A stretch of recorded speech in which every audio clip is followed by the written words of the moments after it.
And good evening and welcome to the Monday night edition of the People Show on intellectualradio.com, iHeartRadio, Facebook, YouTube, and Instagram. We have a jam-packed 2 hours for you. Todd Stroju, who's the former Cook County Board President, is going to be with me coming up a little bit later on the program. But first, we are going to be talking with my guest who's going to be joining me momentarily.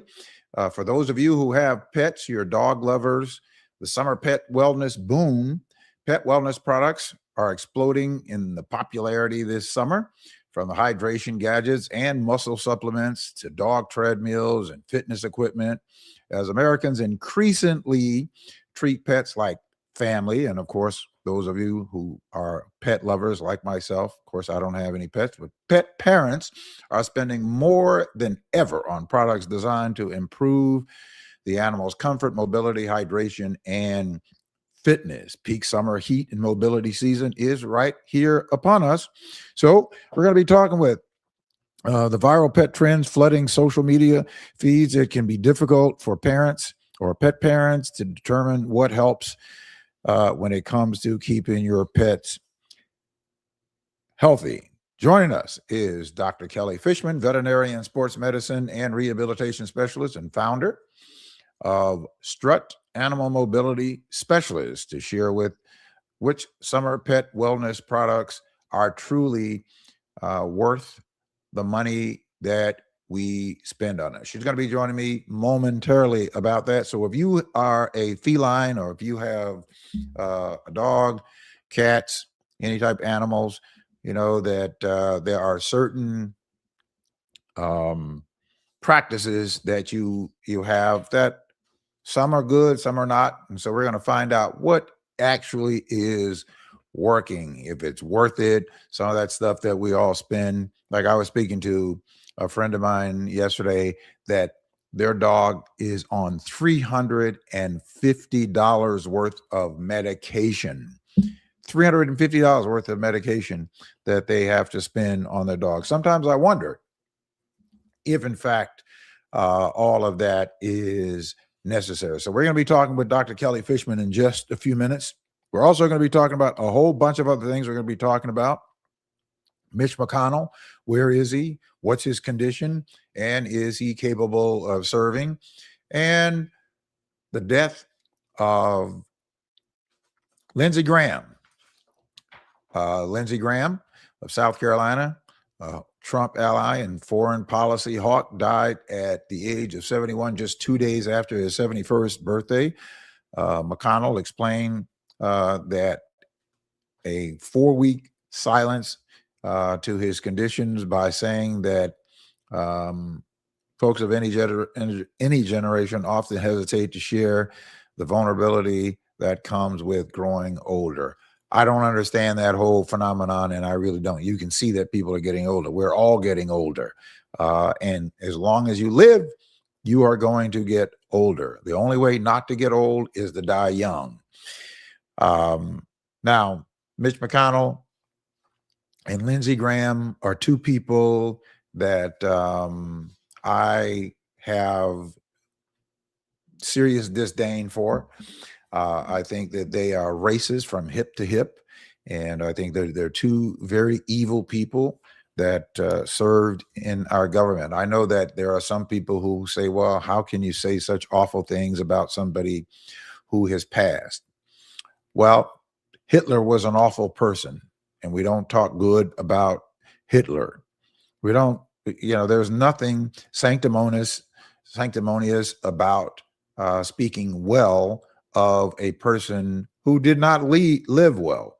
Now, I have heard all kinds of tributes about Lindsey Graham and conflicting tributes about Lindsey Graham. I don't wish death on anybody, but Lindsey Graham, in my view, and I'm going to talk about it at length a little bit later on in the program, was what I would consider to be not a good person. We're going to be talking about that and a whole lot of other things later on in the program. We're also going to be talking about some local news here where Mayor Brandon Johnson and his administration is proposing a congestion daily tax.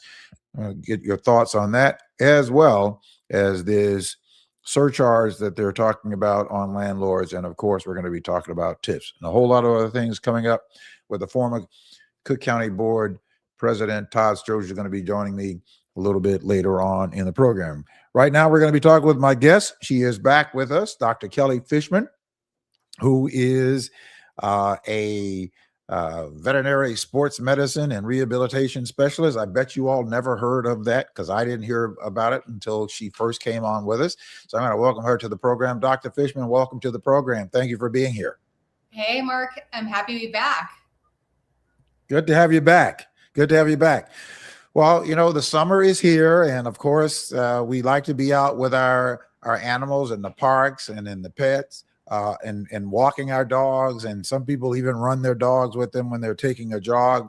So you're going to help us understand better what the do's and don'ts are, and some of the stuff that people are doing and money that they're spending, if it's well worth it. So, so one of the things that I wanted to ask you about, because I see this frequently, there's a guy in my neighborhood who rides a bike, and he has his dog on a leash running next to the bike. Is that a do or is that a don't? It's a maybe. If your dog is conditioned, if your dog doesn't have things like arthritis, it's okay. It's hard on the joints for dogs because they're running on, the asphalt or maybe the concrete. If it's a sidewalk. So it's not great. And the other thing is when you're riding a bike, you may not be as tuned in to your dog as you would if you'd be walking them. So you're walking them, you're like, oh, I noticed they're limping or they're slowing down a little bit. They're panting more. He needs a break. You may not notice that as much if you're, riding a bike and running your dog. So, some people do it, but, and actually there is a dog sports that do these kinds of things. But those dogs are really kind of conditioned to it. Okay. Yeah. Because it seems to me, I looked at it and this guy has a German Shepherd. All right. It's a German Shepherd. And it didn't seem right to me. It seems a little bit abusive that he would be riding a bike and the dog is jogging along. It's not like he's just going a short distance. They're going a pretty good distance. So I guess to your point that if the dog is conditioned for it, then it may be okay. Yeah. And there's so many cool things you could do with your dogs. Like there's a lot of other stuff. Like I can talk about it today and like all the dog fitness exercises you could do, better ways to bond with your dog. That's what I would say. Yeah. Is walking enough? No. No. Dogs are descended from wolves and, they're meant to be constantly moving. And you think that if you think that you've taken an animal that's used to constantly moving, even if it's a Chihuahua, it still has it in it to basically go to 2 10-minute walks every day, that's not enough. It's not enough at all. Mm-hmm. And I think our modern dogs are a little bit out of shape. They're overweight. And I think they're bored, and I think part of that is because they're just not getting the levels of exercises that they're probably meant to get. And some of the behavior problems that dogs get could be linked to that too. Well, when you say overweight, is it, is that because they're overfeeding dogs or they're just not getting enough exercise? Both. It seems to me that when dogs are overweight, and I see dogs that are overweight, I would imagine it's pretty painful and certainly not healthy for the dog. But it seems like it's much more difficult for those dogs to lose that weight once they put that weight on, because you don't want to, you feel guilty about, starving the dog, but it's not so healthy because I'm sure. What does that do to the dog's organs when they're overweight, or any pet, cats as well? Yeah. So thinking of the joints first, because that's my area of expertise. So that extra weight just puts a little bit of an extra pressure on the joints. So every time they're going for a walk or jumping out of the car, instead of having their normal body weight, what it should be, it could be about 10 pounds more than they should weigh on the joints. And that repeatedly causes a lot of joint stress and the breakdown of joints. So that's one bad thing. The other thing, and I didn't realize this, or I wasn't taught this in vet school, but actually fat can be really inflammatory. And inflammation, you don't want that in your body. And so for that reason, it can make conditions like arthritis worse because that they're just having fat around compared to muscle is just not as good for the body. Now, why are our dogs so fat? Probably because we all overfeed them and we don't exercise them enough, as you noted. And why do we overfeed them? Because the food companies want us to, like they have their suggested feedings on the back of the food container, but they don't tell anybody that that's the suggested feeding for an intact animal. It's almost like the most you should be feeding, right, is suggested. Is there a suggested one? But it's necessarily not what you should be feeding for your animal. So if you have a senior, they need less calories. So, I think that we accidentally or we unknowingly overfeed our animals. And I think once I sit down with my pet parents and I'm like, listen, like, this is how many calories your dog should be eating. And like here, they're getting treats on top of that kibble. And then you also sometimes give them a little bit of table scraps, even though you shouldn't. Well, maybe you should, but we accidentally overfeed them. I think that's a big part of the problem. What are some of the biggest wellness trends that you're seeing with pets this summer? Supplements. I've gotten so many text messages randomly. I'm like down and I'm thinking, oh, look, someone's texting me. It's one of my pet parents. And they're like, we found this supplement and it's promising longevity. Or, my dog, recently had a dog named Tiffany who was slowing down. I think she was an 18-year-old Yorkie, 18 years old, slowing down. I said, let's do exercises. We have so many things. We have the MYOS PET, which is improved to build muscle in dogs that are slowing down their seniors. Let's get them on the MYOS PET. Let's do some exercises. Let's get your dog moving. And she's like, okay. And all those things are science-based about how to build muscle. And then she texts me and I'm like, what is this? I don't want to say what it was, like an NADH. That's what it was. And I was like, what is this? Like no evidence, like barely any evidence in people, definitely no evidence in dogs. So a lot of that. And then she sends me all kinds of stuff all the time. And unfortunately, there's a lot of stuff on social media that you're just marketed to. So that's what I'm seeing. Tons of supplements, an explosion of supplements. And to be honest, Mark, there's not a lot of good stuff out there. So pet parents have to be wary of what they're giving to their dogs. So you're basically saying that supplements are not, they're not a real benefit, cost benefit or health benefit to dogs, okay. or are there?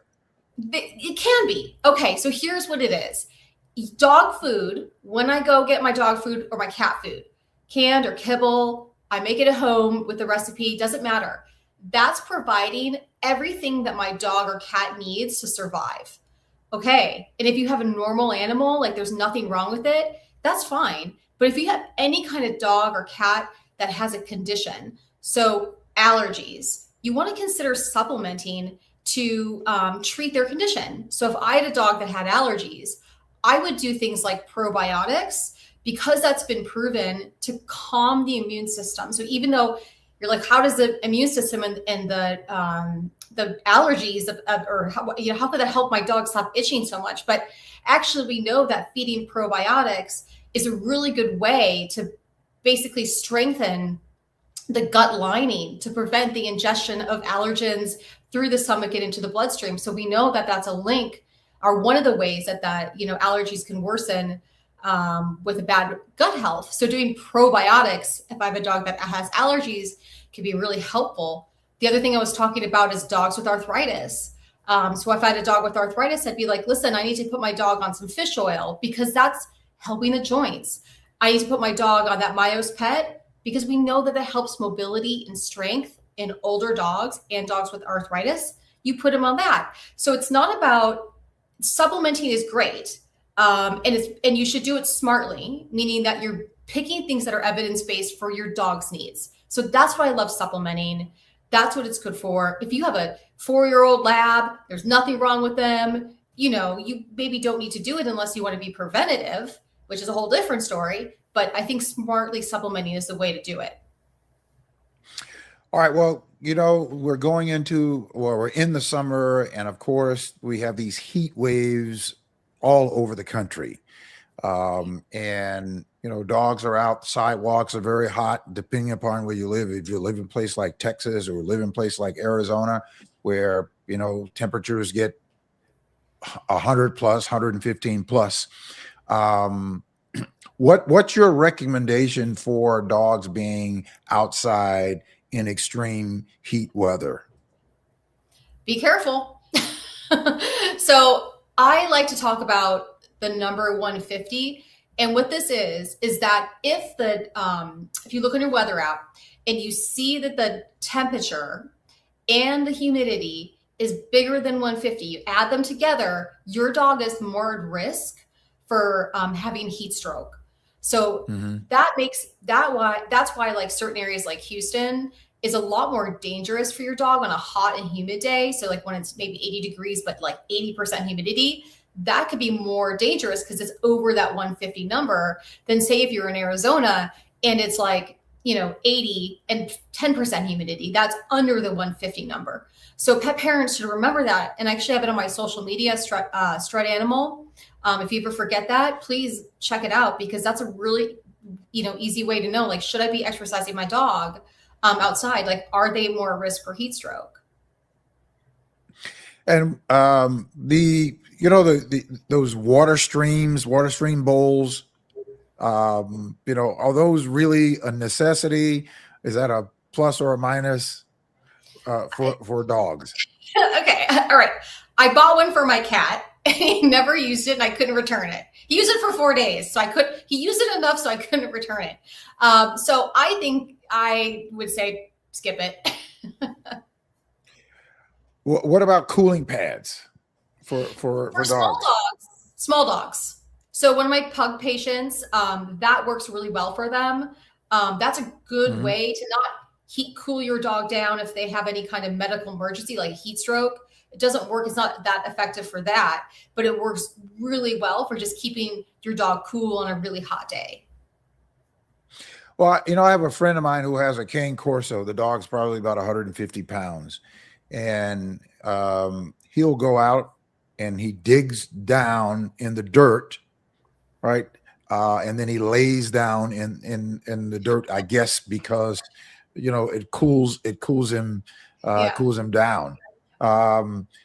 Would you recommend that as effective, or I don't know if it's effective, but I mean, it's not been scientifically proven, let's just say that. But what does work is if you took a hose and he was in his little mud hole, his little hole, and you got it all wet, that's be a great way to cool him down. But that's interesting that he does that. Like you think about these dogs and they like to create little dens, and that's certainly places where they feel safe. That's why they think that dogs like crates. So even, it's hard, if you have a dog crate, they actually, if you train them as a puppy, they actually come to like it. And part of it is the thought that they make these dens. So yeah, that could be what he's doing. I know that when I had my shepherd, he's since had to put him down, but I noticed that I would have to take a water bottle with us on a walk because we would go for long walks, and then there were times that he would just stop and lay down, but I would literally have to take a water bottle to give him water on the walk. And I'm going to steal that hydration tip. Yeah. Okay. Yeah. Well, but I was wondering, is that signaling some sort of medical issue, or is that just normal depending on the dog or the weather? So it depending on the dog or the weather, probably he was signaling to you that he was hot and he just needed a break because dogs, they don't sweat, they have to pant. So that's not that efficient. So they tend to overheat. And then you have a large breed dog more likely to overheat. And then if they're he's older, like a senior, also more likely to overheat as well too. Or sorry, not large breed dog, but a dog with long fur, compared to like a hairless Chihuahua or something like that. Those dogs tend to be able to cool themselves a little bit more efficiently. So I bet he was just telling you like, "Hey dad, hot, why are we walking? Get me inside." Yeah. Yeah. Well, I just started doing that. I didn't know, I was like, wow, he's really hot. So let me just take a bottle of water. And it typically worked. But what about exercise equipment? Those treadmills that people buy for their dogs, are those really good for their joints or good for working animals out? Is it really like worth the price of it? Dog exercise equipment. If it's something you actually use, yeah. I like doing the treadmills because if it is a hot day, it's hot, humid day. It's over that 150 number that I talked about with the temperature and the humidity. That you have a senior or a dog that tends to overheat, or they're totally out of shape. You could just like put the treadmill on, make sure it's a dog treadmill, and watch TV with your dog in the AC. Like that seems great to me. They're expensive, and they're expensive because you have to make sure that you get one that's fit for a dog, which means that it's super long. So that's the only bummer, is that the price. It is pricey. Is it great? Yeah. But and do you need it? No. You can do a lot of stuff inside. Like, if you look at my Instagram, I have dog squats, dog plank, dog side steps, like a million exercises you could do to keep your dog strong and fit without having to buy any exercise equipment. So no, you don't need to do that, but it'd be cool. It's cool. I like it. I wish I had one. I don't. Yeah. Well, I see some of those things on social media, on TikTok, where people have their dogs running on, well, it's not really an animal treadmill. It's just a treadmill but they obviously have trained the dog to run on. And I don't know if the dog is loving it or not, or if it's good or not for the dog. Yeah. I mean, as long as it's a dog one, because what happens is that your dog, the way that they run, you want to make sure it's a dog treadmill, because a normal one will make them have really small steps. So there's safety guidelines that you can look up, and or I'm happy to share on my social media. Like I said, it's Strut Animal, all about dog treadmills, and some of those other things that I talked about. But yeah, there's other like little tricks. Like you don't want it facing a wall, like for example, because dogs like they can't get over the fact that like they're going to run into the wall. So you always want to like have it facing outside, or the center of a room. So that'd be like a little tip if someone wanted to get a dog treadmill that I would share. Right. Your social media, I'm going to put it up so that people can get it. It's called Strut. Yeah. Yeah. So it's because a little dog, happy dog struts. So Strut Animal is my website, and I have Instagram and Facebook, and I have dog exercises on there. I also have on my website, which is Strut Animal, links to dog exercise equipment, my top products, like all my supplements that I think that are evidence-based, that you're not going to waste your money on my website, Strut Animal. And then the one I talked about that I love is MYOS PET. And you can visit myospet.com if anyone's interested in helping a dog that's older and slowing down. That's a great supplement to start. So now you said a dog treadmill. So what's the difference in the dog treadmill? Is that a treadmill where the dog actually controls I guess the pace of the treadmill, or what's the difference? So right now, there's not one that's adaptive, and that would be a great one to have. Actually, I would love that feature. Right now, you have to stand by your dog, and you have to control the speed. So you have to really be paying attention to your animal. And again, the only thing different about it is that it is really long. And so what that means is if you have a small dog, if I have a French bulldog and I want to work them out on a dog treadmill, I could most likely use a human one because I have a small dog, right? But if you have a shepherd, that dog won't fit. Like as soon as they start running on a regular treadmill, their legs are too long. They need Right. a longer treadmill. So that tends to be like what we recommend, or what the big difference is just the length. What are some of the biggest mistakes that we make with our animals, especially during the summertime? Gosh, what is a hard one? I think that part of it is we kind of let them take the summer off, and we get what I call is the weekend warrior. And the weekend warrior is when you go to work, your dog stays home, they're on the couch, they're watching daytime soaps, the AC is blasting, they're gaining weight, they've maybe done an early walk in the morning and an early walk at night because it's really hot. And all of a sudden it's the weekend and you go out, everybody's going to the beach and your dog's running around like crazy because they're so happy to be there, and they get hurt. So we see a lot of injuries like that over the summer. And again, we can even have a name for it called weekend warrior. So people should be careful with that. And maybe that's a reason why you should get a dog treadmill, so you can keep them fit, or visit my website and my Instagram and look at some of those exercises I was talking about. Because that's certainly a solution to this, is to keep your dog fit. Start that MYOS PET, build muscle without exercising, that's stuff I would suggest. And in terms of taking your dog out for a walk, what's the minimum time somebody should to walk your dog? Because some people let the dog go out, take care of their little business, and come back in. But how long should you actually walk your dog? So it depends if you're trying to build endurance. So if I'm trying to build cardiovascular strength, then I want to do about a 5 minute or 15 minute of a continuous run, or kind of a trot with my dog, or 5 minutes of a continuous swim.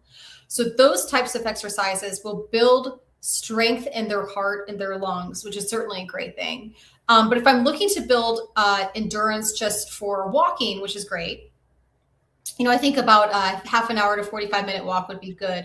Now, keep in mind, dogs don't lose a lot of weight by walking. That's why I say walks aren't all that cracked up to be. And again, that's because dogs are descended from a wolf and the wolves, and they're meant to be moving around all day, kind of searching, roaming around. And because of that, their muscles are different than ours in certain ways that makes them very efficient to move. So unlike us, they don't burn tons of fat by doing walks. So unfortunately, that's all about cutting the calories instead of upping the exercise.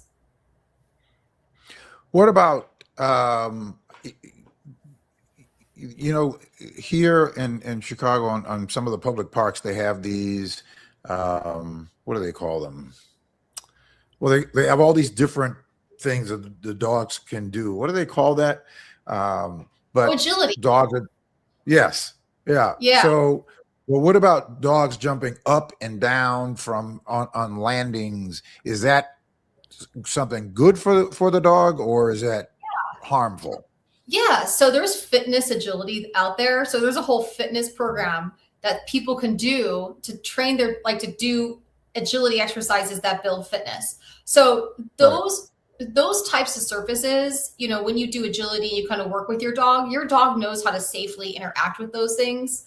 That's part of agility 101, is like the first day you're like, hey, here's how we use the equipment safely. So certainly having a basic understanding of how to safely go over the A-frame or some of these other pieces of equipment is a good idea. But there's also a lot of fun exercises you could do with dogs. The agility exercises and agility fitness. And dogs love this stuff. And even dogs you wouldn't think would like it, like the small breed dogs, like our Chihuahuas and our Corgis, they love exercise. It's funny. Cats don't. Yeah. Cats are not a fan, but dogs are. Yeah. Yeah. Well, I watch a lot of this stuff. That's, sort of the pleasure that I have to get, because I can't have any pets. My wife is not a pet lover, so I have to enjoy them by watching them or some of my other friends' animals.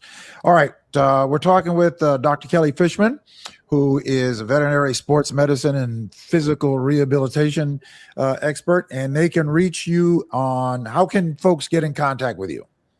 So my website is a great way, Strut Animal. I'm always happy to answer questions. People have reached out before. They've been like, you've talked too fast. You had said too much to say. What were your supplement recommendations? And I responded back. So I do answer questions if anyone ever does happen to write me. And on my website, Strut Animal, there is all my supplement suggestions. You can find the MYOS PET there. You can find my other ones like fish oil, dog exercises, everything. And then I have a Facebook and an Instagram as well. Okay, fantastic. Dr. Fishman, thank you very much for coming back. It's always good to talk with you. And maybe you'll come back and talk with us going into the winter months. Let's do it, Mark. That'd be fun. Okay.